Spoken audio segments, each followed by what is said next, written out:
सर्वांना नमस्कार. सर्वांचं माझ्या आजच्या नवीन व्हिडिओमध्ये आणि माझ्या यूट्यूब चॅनलमध्ये मी मंजुषा हार्दिक स्वागत करते. आजच्या व्हिडिओमध्ये आपण माहिती पाहणार आहोत WBC काउंट नेमका कशामुळे वाढतो. आता WBC काउंट म्हणजे काय, तर WBC काउंट म्हणजे व्हाईट ब्लड सेल्सची संख्या.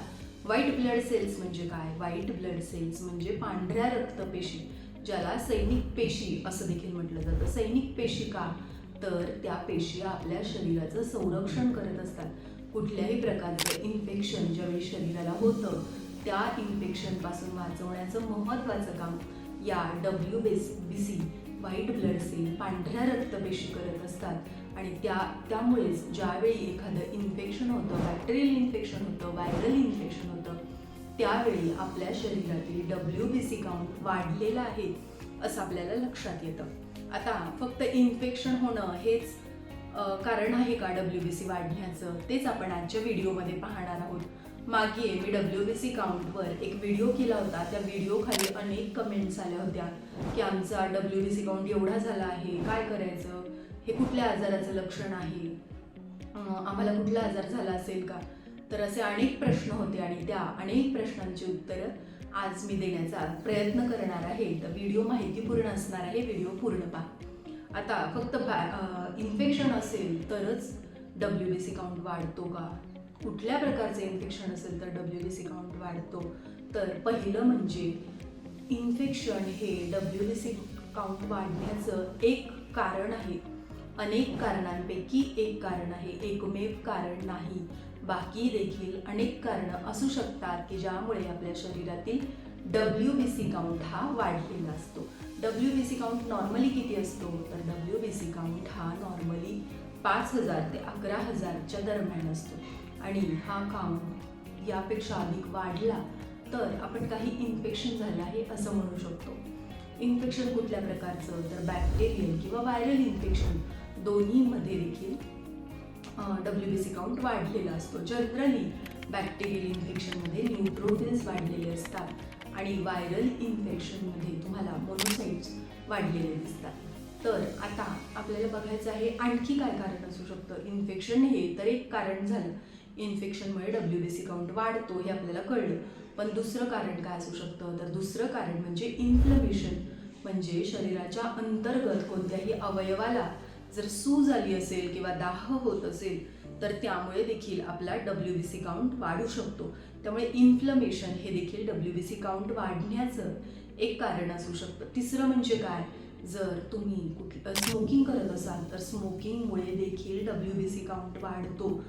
त्याच्यामध्ये असणाऱ्या निकोटीन या घटकामुळे देखील, तंबाखूजन्य जे पदार्थ आहेत त्यामध्ये निकोटीन हा एक हॅझर्डस सबस्टन्स म्हणजे हानिकारक पदार्थ असतो आणि त्यामुळे देखील आपला WBC काउंट वाढू शकतो. रेग्युलर स्मोकिंगमुळे WBC काउंट वाढू शकतो. चौथं कारण म्हणजे जर तुम्हाला कुठल्या गोष्टीचा स्ट्रेस असेल, स्ट्रेस देखील कारणीभूत आहे WBC काउंट वाढण्यासाठी. कुठल्याही प्रकारचा ताण तणाव जर तुमच्या आयुष्यामध्ये असेल तर त्यामुळे देखील तुमच्या CBCच्या रिपोर्टवर परिणाम होऊन तुमचा WBC काउंट वाढू शकतो. यानंतर पुढचं कारण म्हणजे तुम्हाला कुठल्याही गोष्टीची ॲलर्जी असेल तर त्या ॲलर्जिक रिॲक्शनमुळे देखील तुमचा WBC काउंट वाढू शकतो. ॲलर्जिक रिॲक्शनमुळे WBC काउंट तर वाढतोच, त्यासोबतच इओसिनोफिल काउंट देखील वाढतो. ॲलर्जिक रिॲक्शन ही कुठल्याही केमिकलसाठी असू शकते, कुठल्याही पोल्युटंटसाठी असू शकते. तर अशा प्रकारे ॲलर्जिक रिॲक्शन जर कुठली असेल तर त्या ॲलर्जीमुळे देखील तुमचा WBC काउंट आणि इओसिनोफिल काउंट आहे तो वाढलेला दिसतो. जर तुम्ही कुठल्या प्रकारचं मेडिसिन कंटिन्युअसली घेत असाल, कुठल्या आजारासाठी जर तुमची औषधं चालू असतील तर त्या ट्रीटमेंटमुळे देखील, त्या औषधांमुळे देखील तुमचा WBC काउंट वाढलेला असतो. अशा प्रकारे ही अनेक कारणं आहेत WBC काउंट वाढण्यासाठी. फक्त इन्फेक्शन झालं आहे म्हणून WBC काउंट वाढतो असं नाही, तर प्रेग्नंट मदर्समध्ये देखील WBC काउंट वाढलेला असतो. त्यांचा WBC काउंट देखील वाढलेला आढळतो, ते नॉर्मल आहे. तसंच न्यूबॉर्न बेबीज, नवजात बालकं जी असतात त्या नवजात बालकांमध्ये देखील WBC काउंट वाढलेला असतो आणि ते देखील पूर्णपणे नॉर्मल आहे. याच्यानंतर जर तुम्हाला काही इन्फेक्शन असेल म्हणजे ल्युकेमियासारखं कॅन्सर, ब्लड कॅन्सर ज्याला म्हटलं जातं, याच्यासारखं जर काही असेल तर तुमचा WBC काउंट हा खूप जास्त वाढलेला असतो. तो 60,000, 70,000, कधी 1 लाखापर्यंत देखील गेलेला असतो. परंतु 22,000, 25,000 WBC काउंट असेल तर त्यात विशेष असं घाबरण्याचं कारण नाही. डॉक्टरांच्या ट्रीटमेंटने तो नॉर्मलवर येऊ शकतो. आणि WBC काउंट ही कुठलीही डायग्नोस्टिक किंवा कन्क्लुझिव्ह टेस्ट नाही, तर यासोबत अनेक टेस्टचं कोरिलेशन करून, बाकी रिपोर्ट कोरिलेट करून मग डॉक्टर तुम्हाला ट्रीटमेंट ॲडवाईज करू शकतात. CRP, ESR अशा टेस्ट याच्यासोबत केले जातात.